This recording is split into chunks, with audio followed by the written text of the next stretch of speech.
So good afternoon, everyone. Thank you for joining us and welcome to the third session of the Symposium on Conserving Culturally Significant Places in India. This session is being chaired by Dr. Arun Menon and Ms. Gurmeet Rai. Ms. Gurmeet Rai is a conservation architect, heritage management specialist, a permaculturist, and an educationist. She is the director of CRCI India Private Limited, a premier organization in India in the field of heritage conservation and management established in 1996. CRCI has over 30 years of experience in working with natural and cultural heritage with policy-making organizations, technical bodies, donor agencies, and government bodies at national, regional, and local level. CRCI was awarded Award of Excellence and Award for Sustainable Development by UNESCO under the Asia Pacific Architectural Heritage Awards in 2023 for conservation and revitalization of the Rambagh Gate and Ramparts in Amritsar and People Haveli in Gurdaspur, both in Punjab. CRCI's projects demonstrate the connected practice of cultural and natural heritage conservation, management, and development.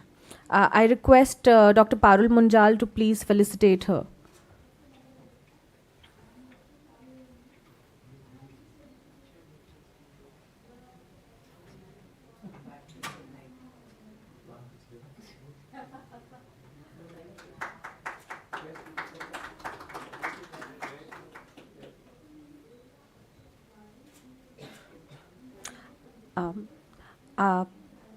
The session is also being chaired by Dr. Arun Menon, who is a professor of structural engineering at IIT Madras.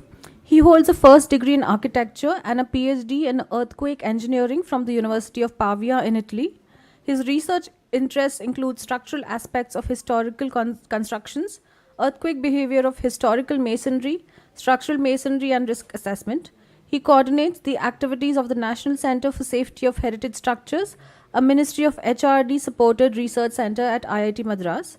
He was expert member on the International Coordinating Committee for UNESCO World Heritage Site at Bagan, Myanmar, and currently is a member expert advisory group to IIC for Wat Phao, UNESCO World Heritage Site in Laos, PDR.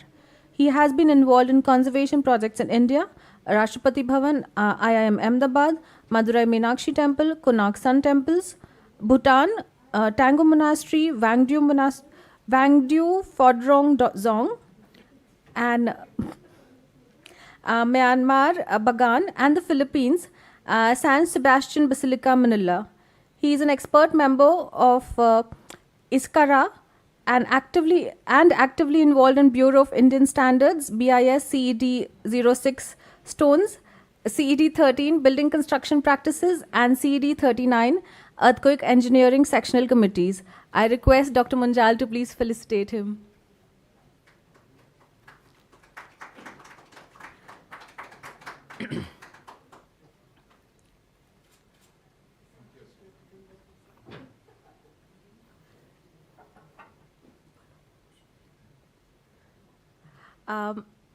I now request our first speaker for the day, Agrima, to please come.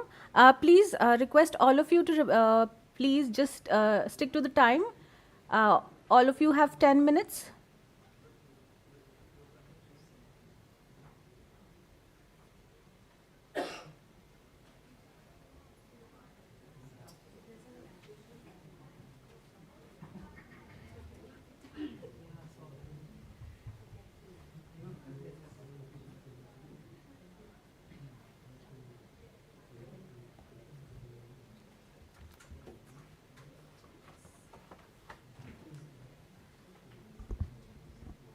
Hello everyone, my name is Agrima Manglik. I'm an architect from Meerut, currently based in Delhi. The research titled Reviving the Single-Screen Cinema Halls of Mumbai Through Adaptive Reuse was based on the directed research program conducted during the 10th semester at CEPT University.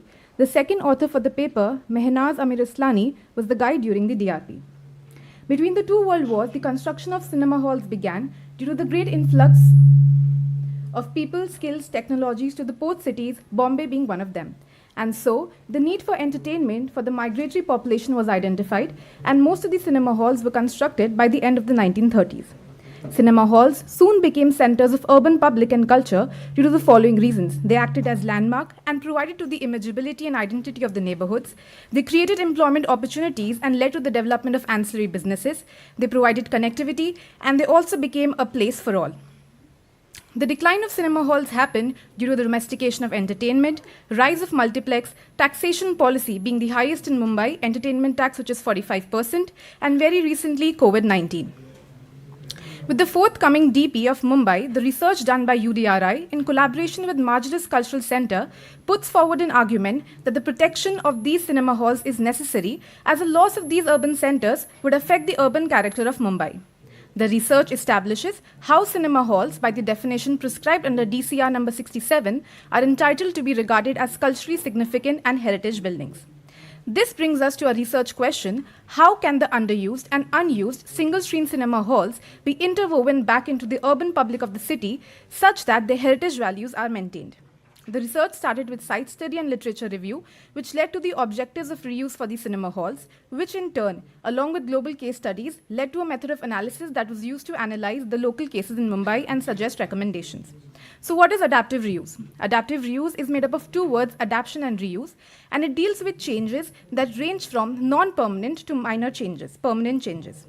Why adaptive reuse for the single-screen cinema hall? Adaptive reuse would make them relevant to the present context, it would help retain their heritage, and it will act as catalyst for their growth and development. There are various attitudes towards adapting a building, but these cinema halls have cultural and historical significance which has to be retained, hence we place them within the category that deals with minor changes and focuses on continuity. Various authors have talked about different approach towards adaptive reuse. In this research, we look at the architectural approach, and within that, we focus on the physical intervention and the aesthetic relationship between the old and new. Since the research focuses on the exterior of the cinema halls, we use the strategy of facadism along with the strategy of stacks and wrap, and focus on the harmony between the old and the new. The selected site for the research is Pillar House. In 1850, the British government developed Kamatipura as the city's entertainment district, known as Pillar House, which was hybridization of Playhouse. Why Pillar House?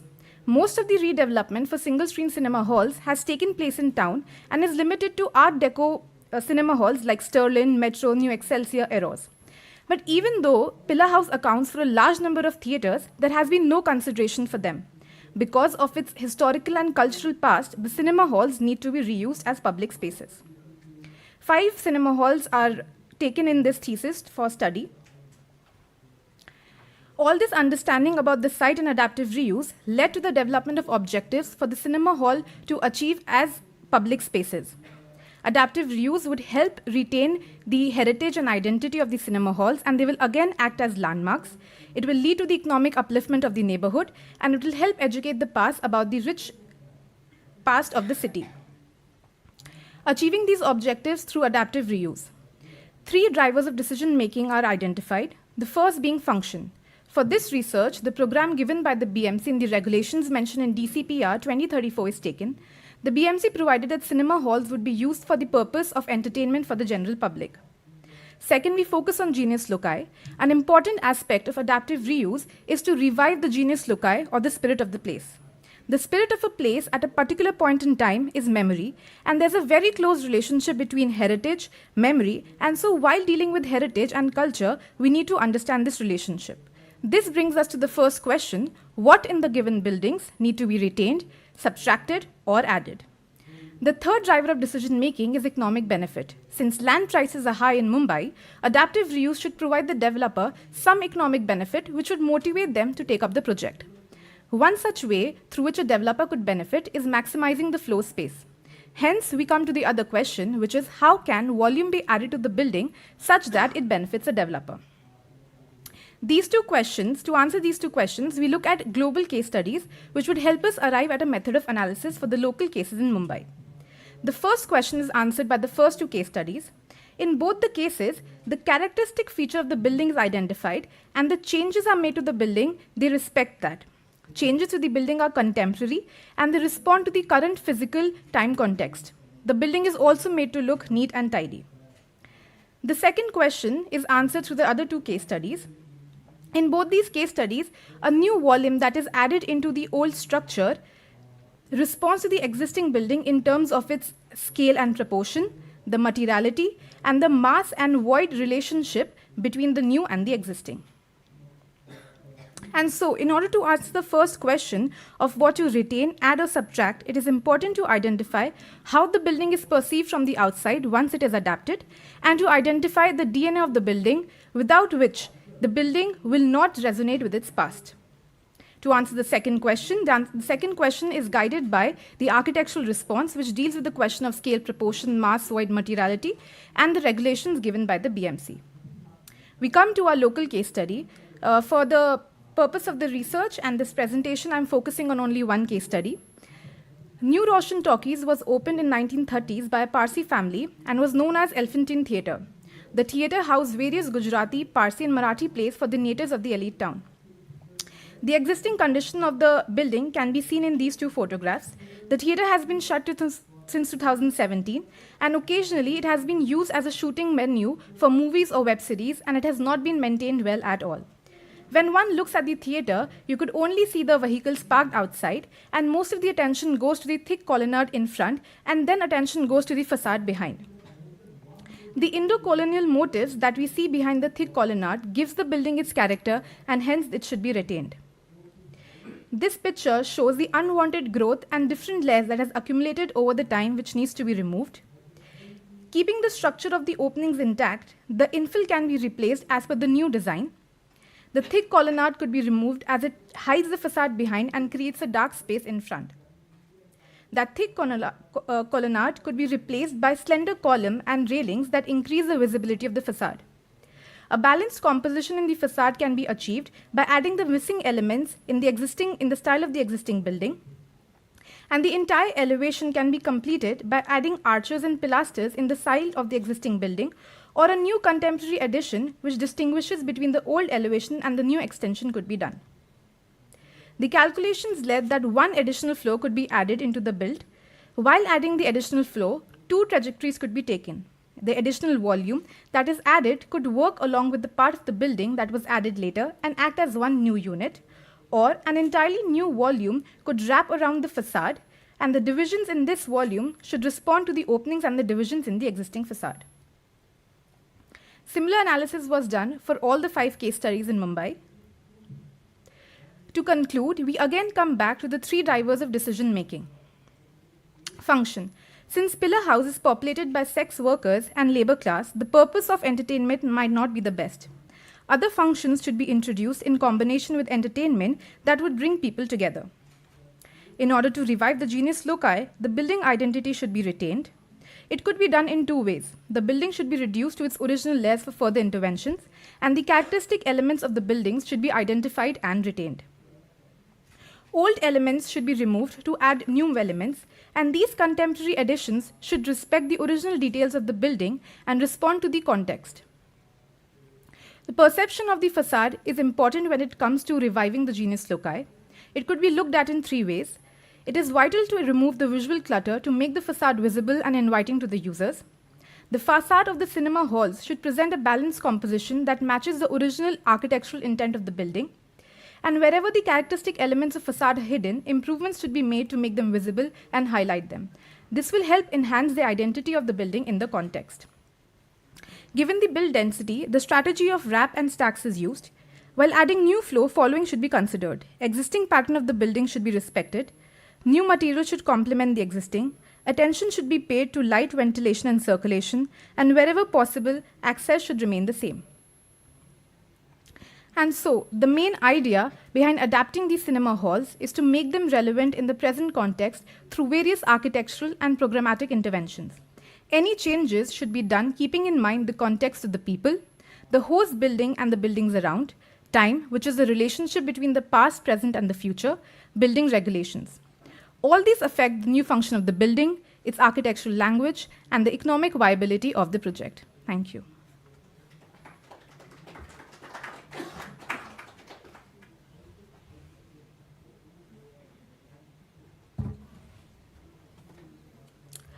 Thank you, Agrima. Our next speaker is Sukhwinderjeet Singh Kumar.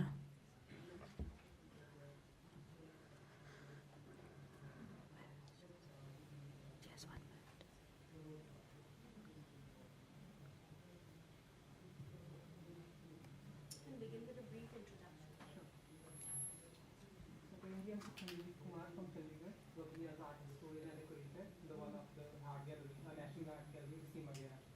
So,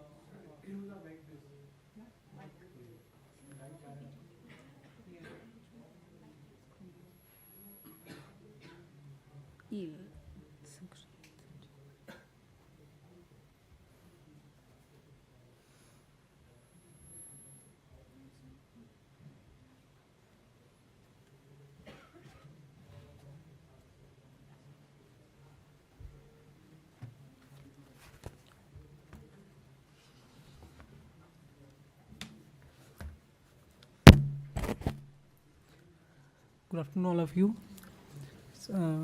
Here I am going to present the paper on the structural conservation and the sacred antiquities, a case study of the Mansa Devi temple, Panchkula.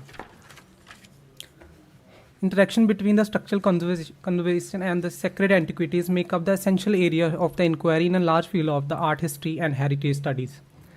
Sacred studied embodied the layered histories functioning as the responsibility of the architectural antiquities, spiritual devotion, and the cultural consistency. Mansa Devi temple is the Panchkula, Haryana, is an extraordinary example of the dynamic interplay. It stands as the compelling case study of the investigating the complexity of the conserving religious heritage in India.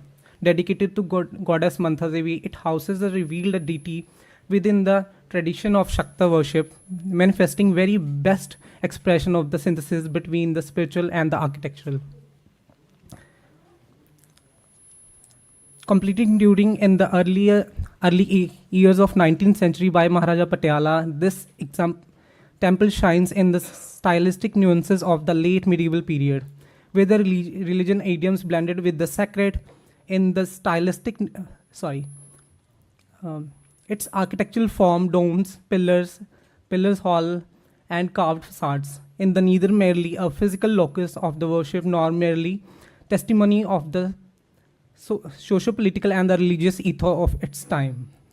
Conserving such a holy antiquity is a challenge in itself, unlike a secular heritage structures, temple, and the living sites.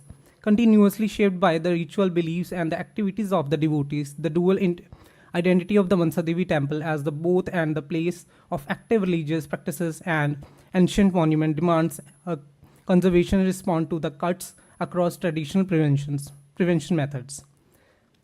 Weathering is one of the natural threats besides the structural fatigue resulting from the pressure of the modernism in the temple, but the pilgrim traffic, particularly during the Navratri festival, accelerates fear and the tear, thereby the necessities interventions that are the sensitive to the both spiritual significance and the material authenticity of the site. The heritage background of the Mansa Devi temple. The Mansa Devi temple is the one of the most sacred pilgrimage center of the North India, located in the Panchkula, Haryana. The highly revered temple of the dedicated to Devi Mansa, the goddess of snake, and incarnation of Shakti. So apparently I'm covering the area, as I mentioned, I'm an art historian. So here I'm basically covering murals, which is in the form of Murakshi. And but before that, I wanted to cover the area of structural conservations. The Mansa Devi temple is the famous historical and the sacred idol of the goddess Mansa Devi, which so apparently the structure is suffering with the main challenges, which is based on the environmental challenges as in the weathering and the climatic conditions.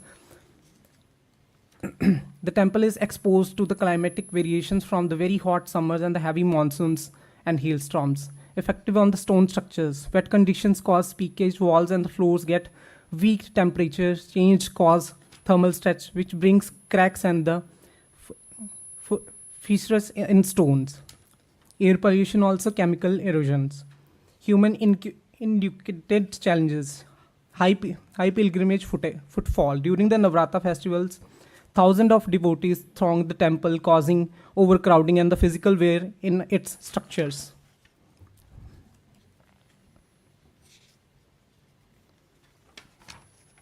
Repair of the Shikara of main dome of the Mansa Devi temple. The Shikara of the Mansa Devi temple in the Panchkula, Haryana is a crucial element of the architectural grandeur, symbolizing the sacred access between the earthy and the divine realms. Over the time, due to the environmental factors such as the extreme weather conditions, air pollution, and the natural aging of the material, Shikara has suffered from the cracks, erosions, and the surface damage.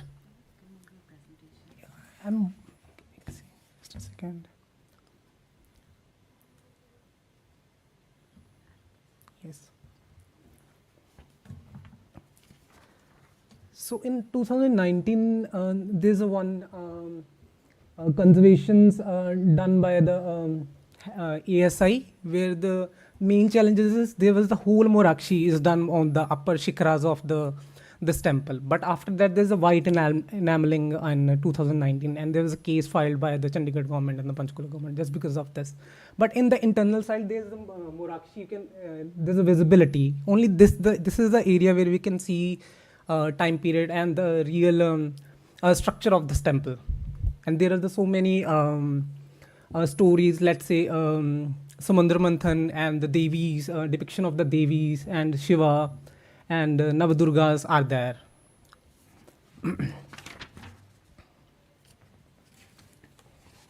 So this temple is divided into two parts. So this one is the main mandir of Mansa Devi, and other one is Patiala temple.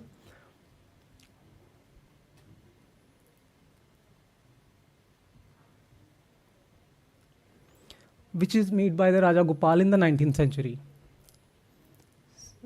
With that also, there's I'm showing the slide of the Devi Mansa in the half ideal till best. But basically, it's a depiction of the Pindi only. This is the later ideal of Devi Mansa Devi, they made by the Raja Gopal. So again, this is from Patiala Mandir, again done by Raja Gopal, and this is the form of the Mansa Devi in the form of Ashtabhuji Devi in the four arms. Here I'm showing you some glimpse of the Morakshi murals. You can see some floral patterns in the doorway of Pradakshina Patha, a scene of the Janakpuri. Navagraha, marigolds, Krishna riding on chariots, again a procession. Thank you so much. Let me conclude the topic. The Mansa Devi temple at Panchkula is a remarkable testimony to the confluence of the spirituality, art, and the architectural dignity. It sacred the antiquities, including the sculpture, murals, and the ritual spaces, embody centuries of the devotional practices and the artistic expression. As the significant Shakta shrine, the temple not only serves a religious hub, but also preserves the cultural heritage of the region. The research highlights the important role of the structural conservation to the protecting sacred antiquities, natural and the human factors, including this passage of the time, have challenged the integrity of the temple aesthetics and the structures. Still, these challenges open upon the scopes for the interdisciplinary approach, modern conservation sciences, and the traditional practices and art historical research combined. Thank you so much.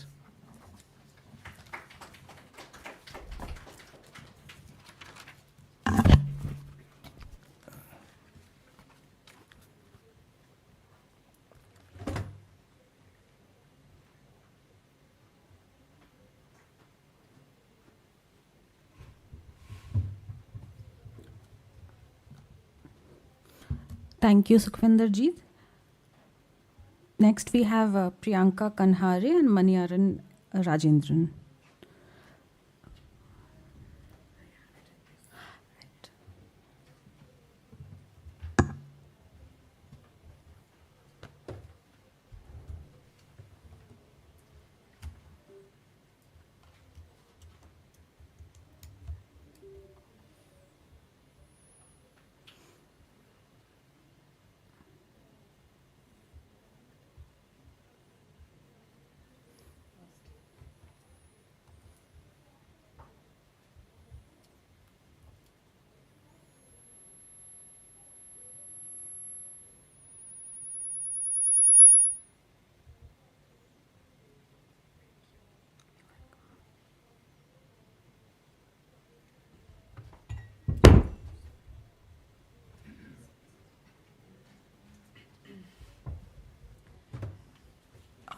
Hi, good afternoon, everyone. So first of all, I would like to thank INTACH for considering our paper.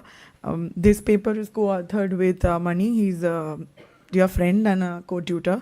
So also what we are presenting was a part of the pedagogy of a studio that we jointly did when I was teaching at Navarashna for the architecture studio and he was doing it with care. A small background about myself. My name is Priyanka Kanhare. I am an architect, landscape architect, and currently doing my PhD in planning. I have been working on riverine landscapes, urban development along rivers for the past 7 years now. So the question of river and development along it has been the core question. So a broad premise that this idea of way to water is something that connects land-water mediation, and it happens at the edge. In this particular scenario, I'm specifically talking about rivers, but in terms of water, you also have lakes. And then there is this added layer of people and even other species. Now, this other species is of prime consideration for me because I'm a landscape architect, and so ecology has been a core interest. And this is all that it actually makes these landscapes as contested spaces. So quickly, I'm not reading through it, but rivers as organically evolved landscapes have demonstrated its cultural importance, and then also there has been a lot of research which talks about its ecological importance. And also it becomes this point of hybrid, which is the integration of a natural system with urban development activities. And this is where this urban edge or the land-water mediation comes in.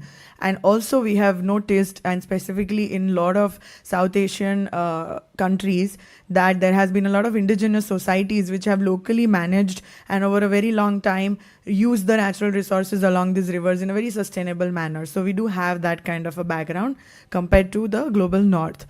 So when this and how did this whole idea of documentation being a process of archiving culture of a particular place begin? So this is a painting which dates back in the 1797, which is of the rock fort in Trichy.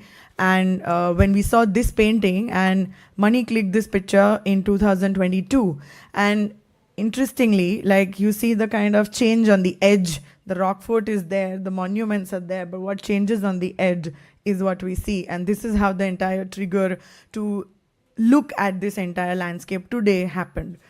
Further, so this is just very broadly giving you a context. I'll also go to a map, but this is on the side of Kaveri, which is a part of Trichy. This is the way you have the Kaveri river. So the time we documented this particular site and the kind of work students did was in January 2024. So it was basically not monsoon, but post-monsoon. So you see a lot of these river islands being formed.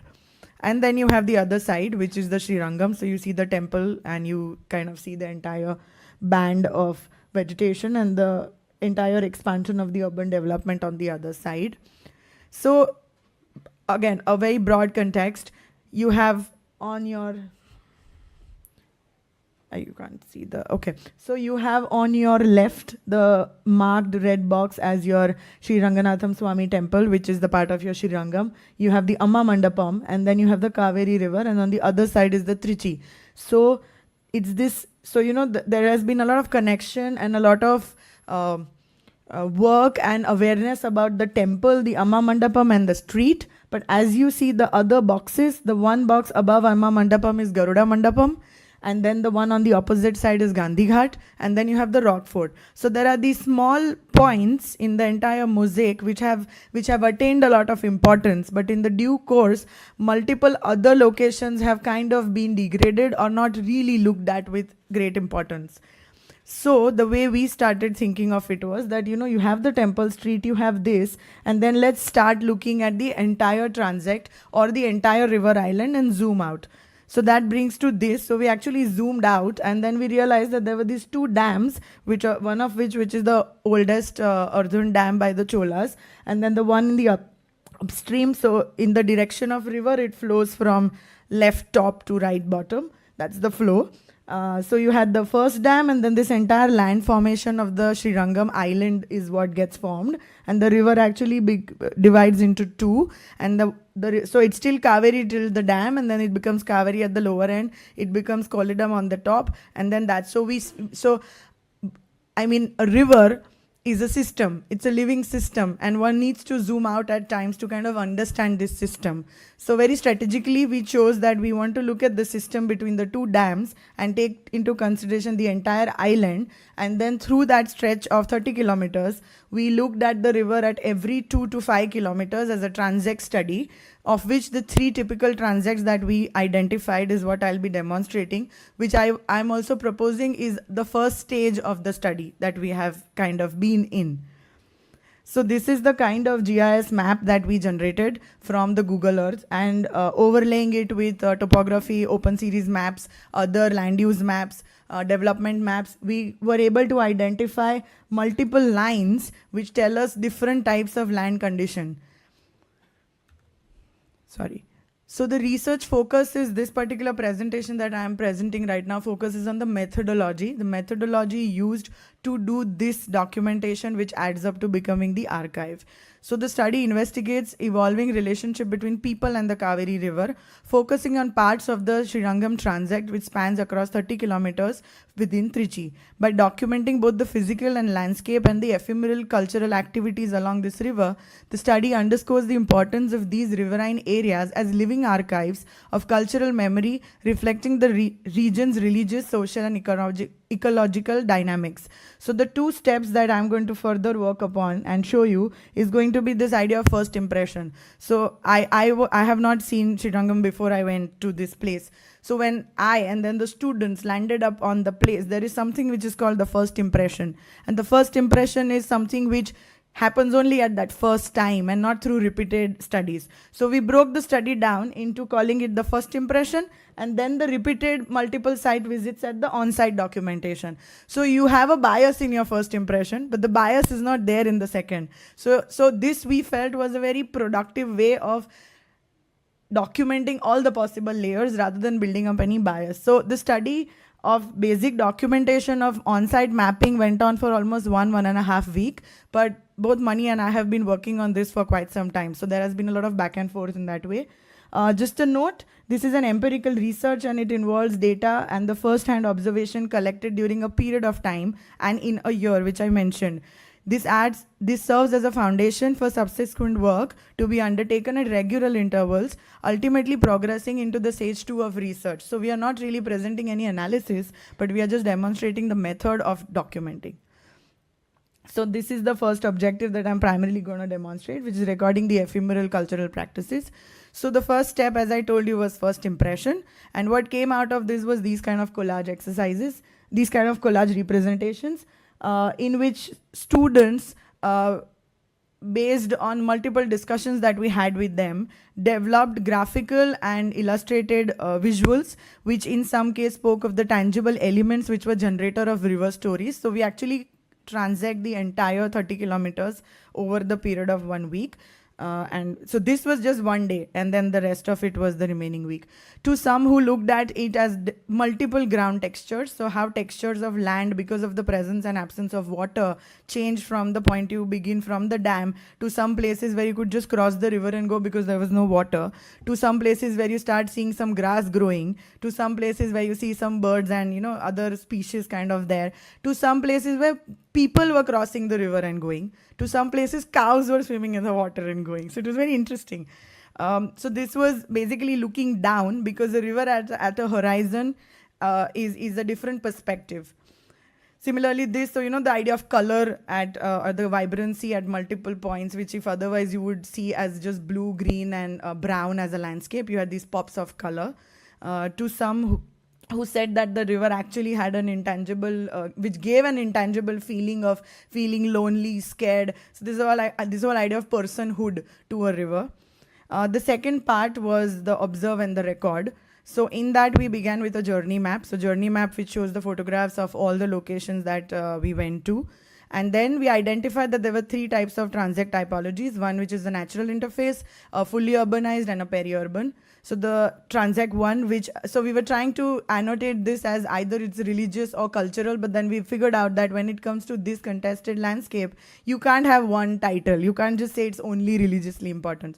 So we have actually used 3 or 4 such annotations. So this place is, it has religious importance, cultural and social. So then we did this kind of quadrant maps where detailed ground conditions, primary flora, secondary level, tertiary level trees, everything was marked with photographs. And then we did drone mapping, which helped us to zoom into certain patches and areas where physically we were not able to go. And interestingly, this drone shot was actually taken 3 weeks back when the tree was leafless, but when we went to the site, the entire banyan tree had leaves. So, it itself is kind of demonstrating how the landscape changed. So the quadrant really helped us to see how the street connects to the river. So this section actually is near Garuda Mandapam, where you do not have the water, but during floods it does coming. And then interesting stories. So we also met people, spoke to them. Although we are architects, so not really expert in doing people's narratives or social narratives, but we did try and at least record what they were saying. So that was it. The second, which had the local folk, social and ecology, again a similar set of documentation. The third, which was about community space and social. So this was the Gandhi Ghat.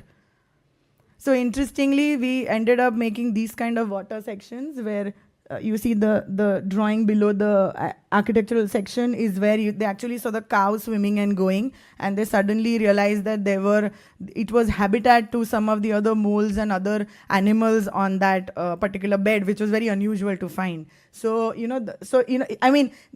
just like if we just see, one is an architectural section, which a lot of accuracy, and then the second is this layer of what they saw, and it itself begins to kind of tell you so many things. In addition to all of that, we also started doing flora mapping. So vegetation and flora samples were collected, herbarium was made, and why a certain flora was found at a certain place. In addition to this, we also did soil sampling, where we realized that the moisture content in the water and the kind of impurities that get into the soil is what has changed the kind of vegetation that has happened. So that is what we did. And then not just those three, but almost at 12 other locations, students did go and talk to the people about how their connection with the river is, whether they even go to the river or not, and these other locations, which are other temples and other entities which were along them. So I think this is my last second slide. So just quickly, so this is the Amma Mandapam. This is the street that goes right across Srirangam temple. So we took photographs, then we had the drone image, and the drone image, if you further zoom in, gives you that, and then it actually gives you the last set of information. So the importance of doing or using technology now with the current day and time, with its availability, can actually give you a lot of this sort of information, which otherwise physically we cannot access at times, or we cannot overview it. So the way forward that we are looking forward to continuing this research has two parts to it. One is the comprehensive cultural mapping, so looking at other transects in as much detail other than the three that I showed, which would serve as a foundation for future research and policy making, because with the current trends in a lot of development along rivers that we see, these small instances and places fail to be acknowledged in the policy making or any kind of design, which may not happen to the popularly known cultural places like Amma Mandapam, or in that case some other transect along Kaveri, but it has these small other locations which kind of get left out. And creating a visual archive through this, I mean, taking back to the reference of the trigger of that old painting and then what he did, I mean, had that painting not been there, what you click today is what it begins from. So it's also incremental, so we're looking forward to developing this further and do this study across various seasons. So yes, thank you very much.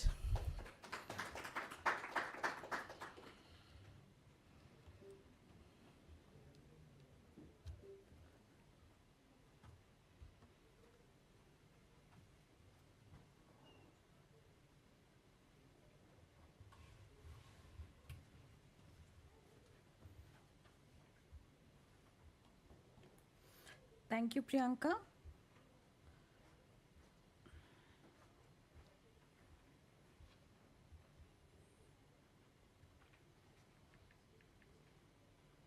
Our next speaker is Manya Trivedi.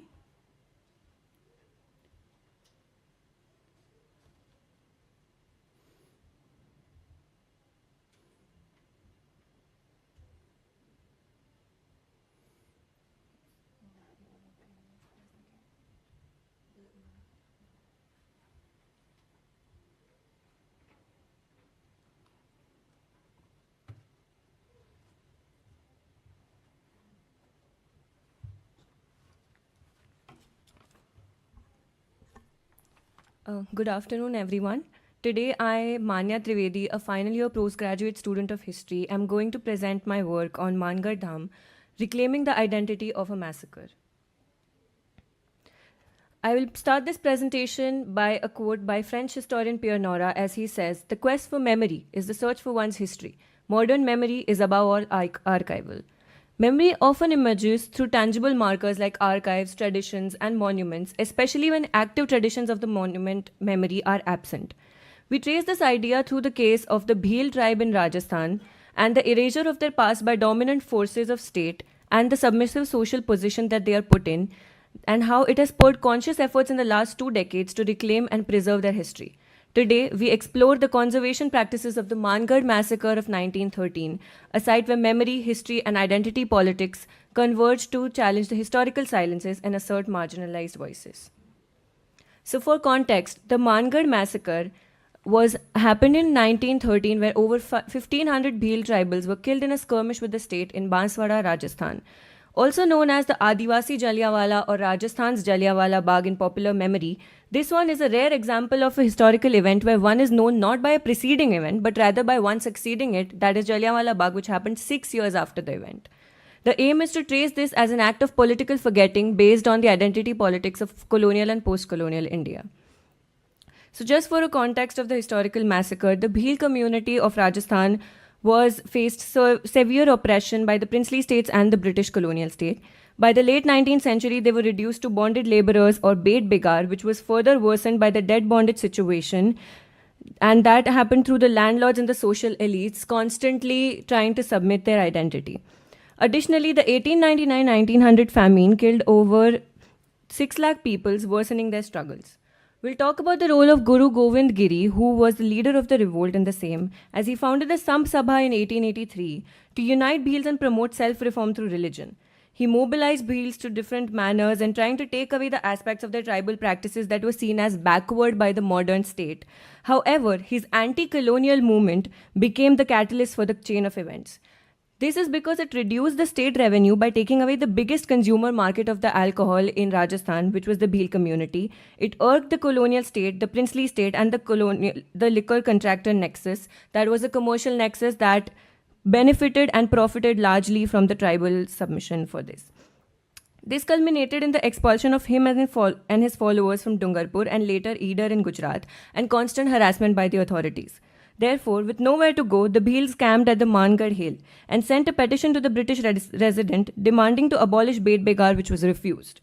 The Bhils continued their assembly, which was deemed by the British as an act of rebellion, prompting a crackdown, and later, on 17th November 1913, over 1,500 Bhils were killed when the fire was opened on them.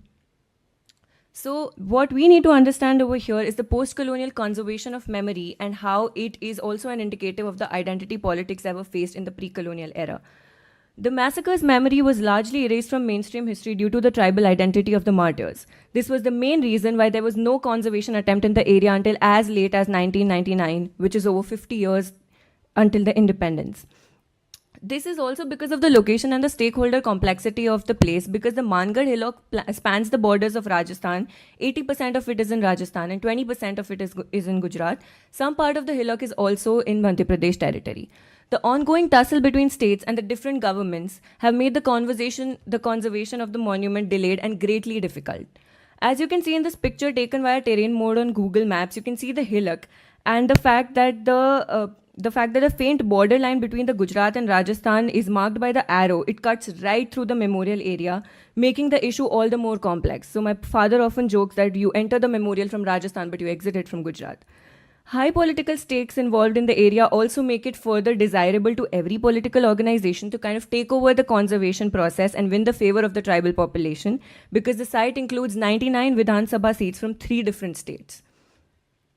Additionally, these are the phases of conservation. One can also see the complexity of political issues in the very process of monument construction.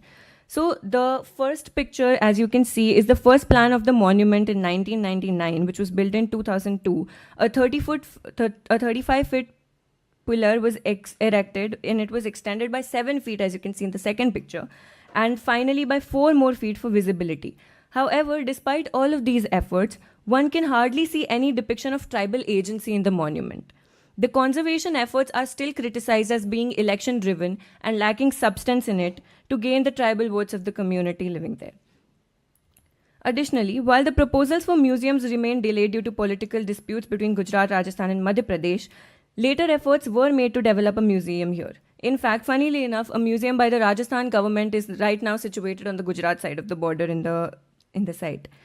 However, the present state of conservation is shrouded in uncertainty as Mangadh Dham National Memorial Bill that was passed in 2019 in Rajya Sabha still remains unsolved. The current status of the site is that it is still not a national memorial or an ASI protected site. However, in the absence of proper mainstream forms of conservation, one needs to look at the oral traditions as non-traditional conservation processes, and they become the most important means of looking at the site, as memory is preserved through storytellings, rituals, as well as poems and songs. And this was also important because it was the only form of conservation for over 50 years until there was no memorial making or no monument in their place. So an India Today article from 2012 interviewed the families of the survivors of tragedy to note how the memory has been conserved through the stories passed across generations in the 100 years of the massacre and the trauma that the families have faced and continue to face. Additionally, songs like bhajans and vanis express defiance and gratitude. For this, I would like to recite a few lines from a song by Guru Govind Giri that is translated into English for simplicity. I move around Malwa, my dhoon is in Mangadh, Bhuretia, I won't give in. My seat is in Ahmedabad, my gadi is in Delhi, Bhuretia, I won't give in. Note how here he calls the Englishman Bhuretia in a derogatory manner and also tries to add a geographical dimension to a community identity by not restricting it to Gujarat or Rajasthan, but in fact taking it to as far as Delhi and kind of calling it a national form of identity conservation of the Bhils. Another form of oral conservation is dhunis, that are altars or yagnas that were worshipped by the Bhils and that till date remain active sites of worship, political and historical reflection, fostering Bhil identity. In fact, the dhuni at Mangadh Dham is still lit every year on the day of the anniversary of the event. They have taken a new identity as Mangadh Dhuni is also used as a source of blessing and legitimation by every individual who tries to now conserve the memory of the place. The key insights from this, however, are that oral conservation highlights the Bhil agency that cannot be seen in the monumentation of the work. And you can see the Bhils as historical and social actors. It offers richer narratives than state-driven monuments. Now, what can be done for the future? Let's talk about reframing the future conservation narratives and what strategies one can address. Firstly, we need to realize that this is not only a politically contested space, but also one intertwined with colonial and post-colonial identity politics. We need to encourage tribal communities to lead the memory preservation process for authenticity because it's their event after all. Secondly, we need to avoid the risk of Disneyfication of the site, a word that means through commercial transformation, diluting the site's original essence. We need to remember that we are commemorating and memorializing a site where the tribals sacrificed their lives against the very said commercialization. Lastly, but most importantly, the first step of conservation needs to be done in our collective memory. Avoid labeling Mangadh as the Jallianwala Bagh of Rajasthan or any other reductive comparisons. These are a disservice to both the tragedies. Here on the screen, you can see two articles that describe. The first one describes it as a Jallianwala Bagh of Gujarat, while the second one describes it as the Jallianwala Bagh of Rajasthan, and it also calls it a bigger tragedy than the latter. We need to understand that the loss of life against the oppression of the colonial state is not a number or a yardstick to measure these tragedies. In conclusion, we need to understand that Mangadh Dham symbolizes the resilience of memory and the ongoing fight for marginalized voices and how they try to find their situation in the mainstream politics. While less visible than Jallianwala Bagh, it still stands as a symbol of tribal resistance and identity. The role of the community here is to recognize the tribal efforts to keep the massacre's memory alive through dhunis, songs, and vanis, along with the institution recognition that the Shaheed Smarak and the designation of it as a sacred and national site have provided. Lastly, we need to call for equitable representation in the national memory to address gaps and biases. Thank you. I look forward to any questions.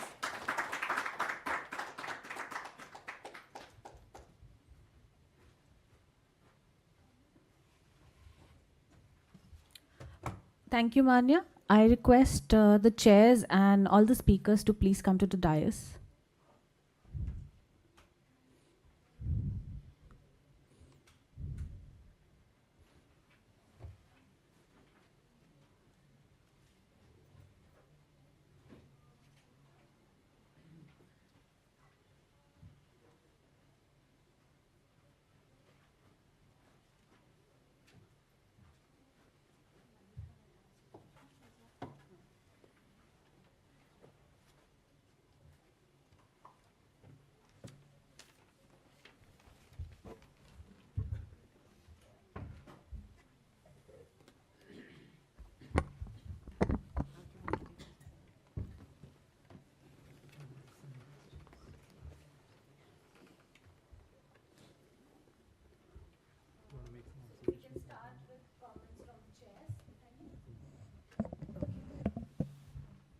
How many minutes do we have for this rest of the session? It's 20.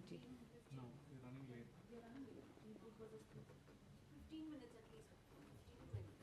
Okay. All right. So, very quick observations on on the papers. With the one on Agrima Manglik, yeah? Yeah, I'll go in the order it was presented. So I do appreciate the very kind of, your methodology was very clear, recognizing a very important layer of history of Mumbai. What it does, the good points first, that it just clearly puts in a method for the urban local body to take it forward, to develop some sort of guidelines. So you've done some, you've taken that developed a methodology. But it falls short in the area of that it oversimplifies assessment of the buildings, which requires to be multidisciplinary. So there's the structure involved, there's the other aspects of the building, the technological aspects of it, of the cinema and stuff like that. Because adaptive reuse has also got to do with retrofitting, maybe. It's also got to do with aspects related to the technological innovation of a particular period. So what goes within the building? You're kind of looking at it too much on the facade. But otherwise, it's a very, very clear methodology that you've worked on. So, Sukhwinderjeet Kumar, you, in your topic, you have called it structural conservation, but in the presentation that was missing. But ma'am, yes, I explained everything. Is an outer stories. Yeah. So apparently I have mentioned everything in the paper, but I'm feeling very nervous when I was presenting, and I skipped the whole part of the conversation. You did, one could make out, and you were repeating few things again and again. So don't get nervous. Yes. When you've done some work, you definitely know more than the rest of us. So don't get nervous in these situations. Yes, sure, so ma'am. we'll I will read work your on paper. Thank you. Okay. All right. Thank you.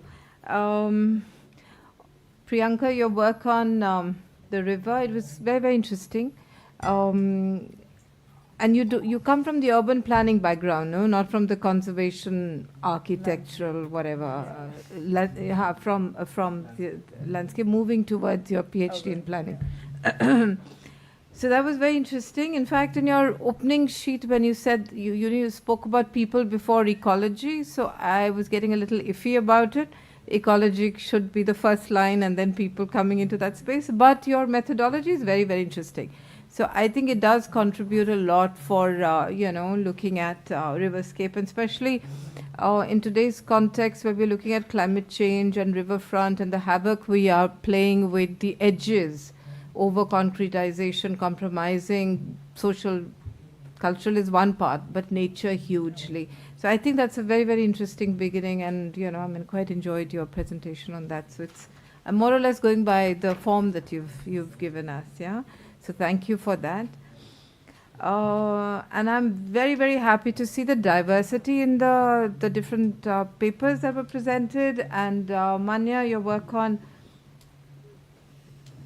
touching a very, very raw nerve, but doing it in such a gentle and a heartwarming way. So which I think is amazing, because this is something which we don't do in our country at all, which is talking about contested histories, like even the partition or the 1984 Operation Blue Star. All of these areas, we cannot do any healing, and kudos to you. No community will heal without recognizing contested narratives. But the part that what I was missing in the presentation was I was waiting to hear a little bit more about what do the Bheels think about it. That voice was kind of not there. But your approach I kind of quite enjoyed, and very nice that people who selected under the chairmanship of Parul, very, very interesting list of, the selection of papers. Yeah, thank you. Over to you. Thank you very much. That was a nice ensemble of papers. my co-chair has done a nice dissection very systematically, so I wouldn't repeat. In fact, a lot of insights that I didn't have come across. But I just had two thoughts. And one of these thoughts links two of the presentations. While two others were more on a documentation sort of a basis. So particularly with the one that was dealing with the memorial, right? And also the one with the memorial and the one that dealt with the cinema houses in a certain locality in Mumbai. In both these cases, I think the memory of the event, or in one case the memory of the event, and in another case the past history of the place,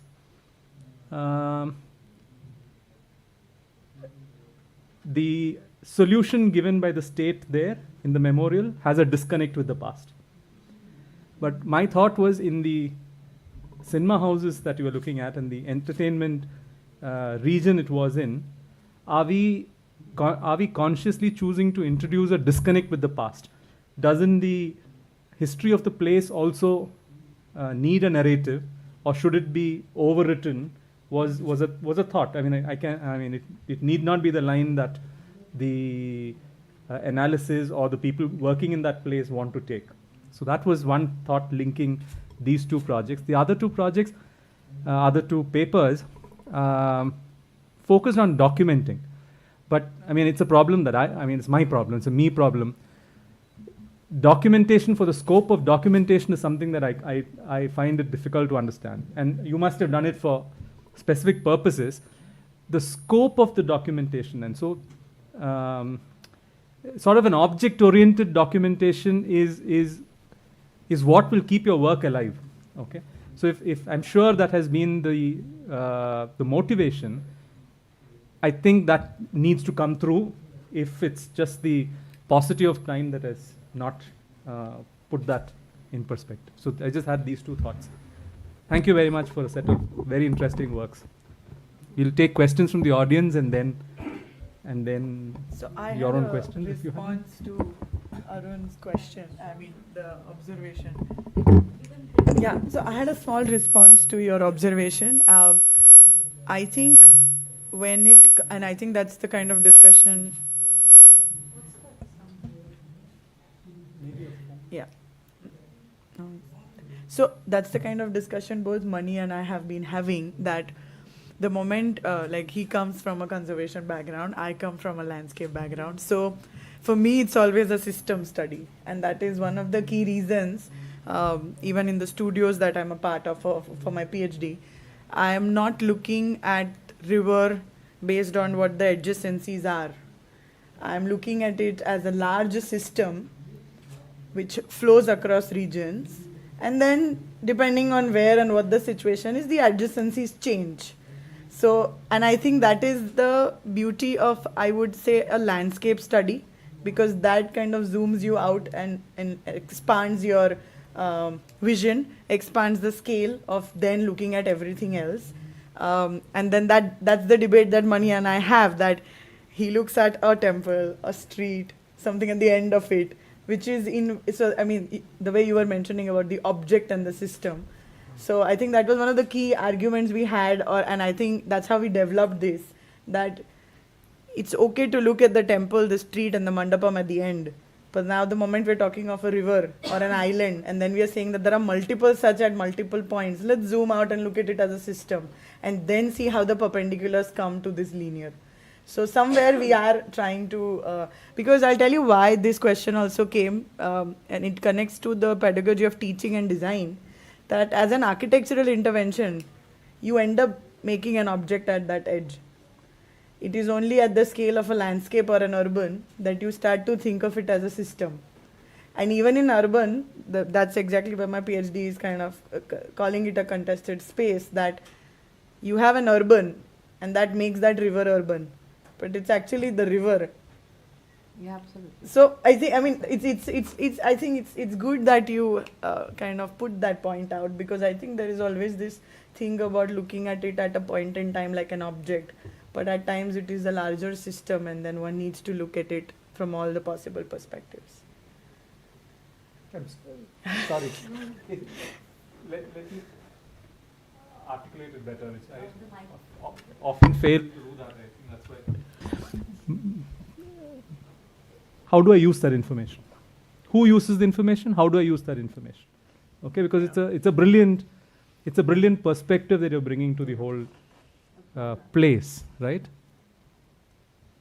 How do you use it, and in what form does this information go to effect change? Yes, I think that's where that's where my yeah. query Yeah. was from. So won't it go for territorial planning? Aren't you looking Yes, at something yes, like yes. room for the river Yes, kind yes. of an approach? Yes. So Where your protagonist is the river, yes, but it's moving in the planning. yeah, Mhm. true. Mhm. Because I mean, that's something I've been discussing with my supervisor for the PhD thing also, that in the entire world, there are hardly 2 or 3 rivers which actually have a regional scale vision or territorial plan. And that's the limitation of the policy and the limitations of the way our statutory frameworks work around these kind of system, which makes those decisions eventually what we see as project limiting. So, I mean, yeah. Yeah, and you've demonstrated that transect study quite interestingly, because you're looking at voices of both the urban, the culture, the River. ecology, all of that. So, yeah, I mean, there's a lot of unsaid there, but that's what Arun is saying. That, I mean, in all the papers, Say you're it. looking for something to conclude. Yeah, what's your You know, conclusion? What's your conclusion? Yeah, that's what. But that's because he's a PhD guy, so he's looking at it as the end of the PhD. You know, No, so these are Maybe 5 years down the line, we conclude. Okay, so questions from the floor? I is it? wanted to. Sorry, please. Yeah, so it wasn't mentioned in the presentation. you can pull it. Yeah. So it wasn't mentioned in the presentation right now, but some of the limitations of the research were due to the time restriction, and also the research was conducted during COVID-19. So it did not allow for like physically Field. entering the building and measure drawing the building, which is why the part that you were telling that is not focused on, and which also relates to the part that there are different like policies, land acquisition, zoning policies, which were also like not considered, and the focus was majorly on the exterior of the building. And I don't know if I understood your comment exactly, but from whatever I understood, I think according to me and the research, there should be some continuity when you are trying to bring back these cinema halls with when you're reviving them with the past, because the people already hold certain amount of familiarity and they have a certain connection with these cinema halls. Like for example, Elphinstone Theatre, an entire railway station and area is named after these cinema halls. So there has to be some continuity in terms of like how they are revived. Thank you. Also, about the point that you made about the difference between the memory of a place and the state intervention or the state memorialization, I think a very good example about this I remembered is the counter memorials in Germany, because the Holocaust is again an extremely sensitive point of memorialization for Germany, and they have done such an excellent job with it, because the memory of the place is in a way tried to conserve, attempts are made to conserve the exact memory through monumentation. And that is something that I was looking at while I was looking at the memorialization of Mangadh Dham as well, because again it is a very touching subject for a community, both Jallianwala and Mangadh Dham. So why not do the memorialization in a way that actually honors it? So I think that is something that I also went through while I was looking at the paper. Any questions from the floor? Comments? So, yeah, Manya, I wanted to ask, one question is that, you presented this whole narrative, but I'm curious to understand if you are from the area or you have roots in the region, which probably were not spoken about or presented, but it's important, I think, to also mention if that is where you're coming from in terms of, how and where you engaged with the subject. And the second is that you referred to this as a monument, which memorializes, and you talked about the conservation of this as a monument. So now that itself to me is an interesting point that needs to be first made about the idea of the monument.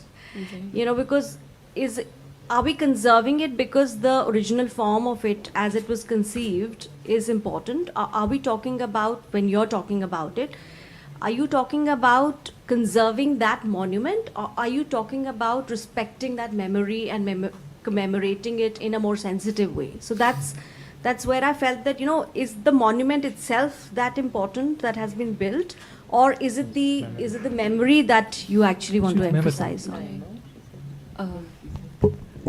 Yeah, so the answer to the first part, I am actually from Banswara, where the Mangadh hill is located. So I have roots there, and when I was a kid, my father's always believed in viewing places to understand history, because I have always been like a history buff, so he used to take me there. I've been there multiple times, so I've seen like 2 phases of conservation over there. Also, for the second part of it, I think, what you mentioned, I do not talk about the monument when I talk about the conservation. I talk about the memory of the same, because the monument, in all fairness, does not honor the memory at all.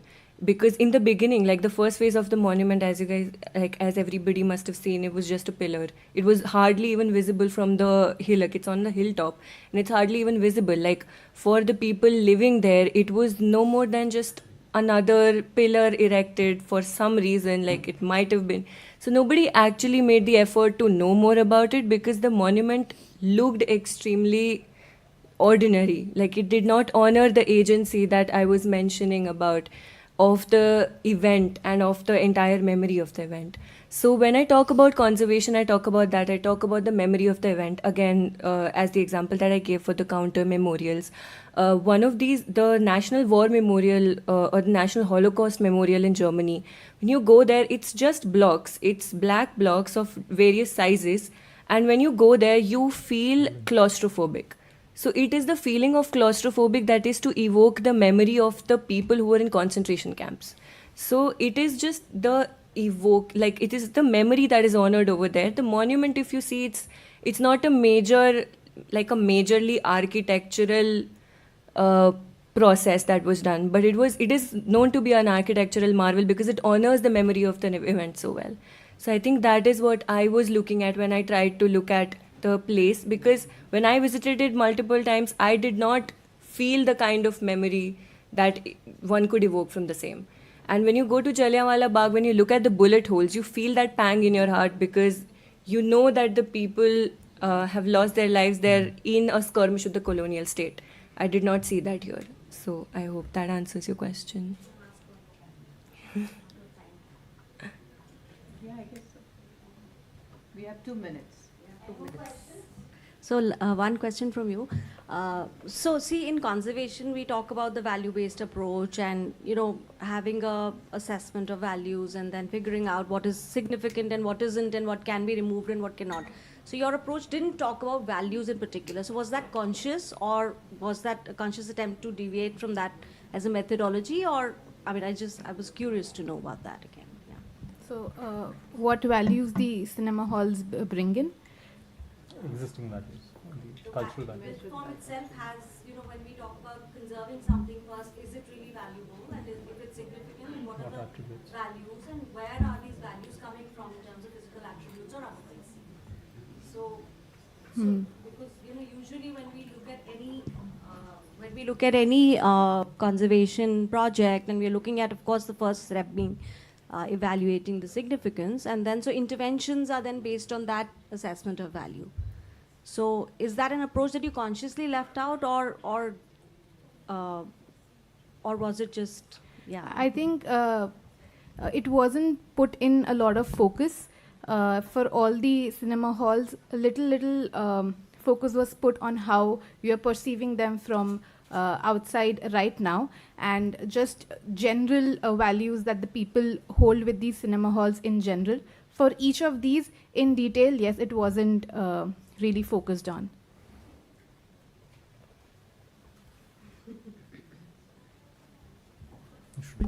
Should we just... No, I have no kind words to say. If you have kind words to say, please go ahead. I think this, just to close the session at the outset, thanks to the presenters, the topics were varied. All of them would require a day's discussion because they're all so deep, and we've taken, you've spent a few days, months, probably years to look at it, and you're putting it into 10 minutes, and it's a real challenge. And so forgive us for the perspective, which may not be a complete perspective, but I think we do get a sense of the challenges, the questions, the key questions that need to be asked, and where are we headed. And I think an important point that we must not forget is, why are we doing the symposium? So in what way should these be giving answers or asking further questions for the big challenge that we want to take on, which is, should we revisit the charter? Is it time? And but I think we had an interesting session. Thanks to the co-chair and all of you. Thank you.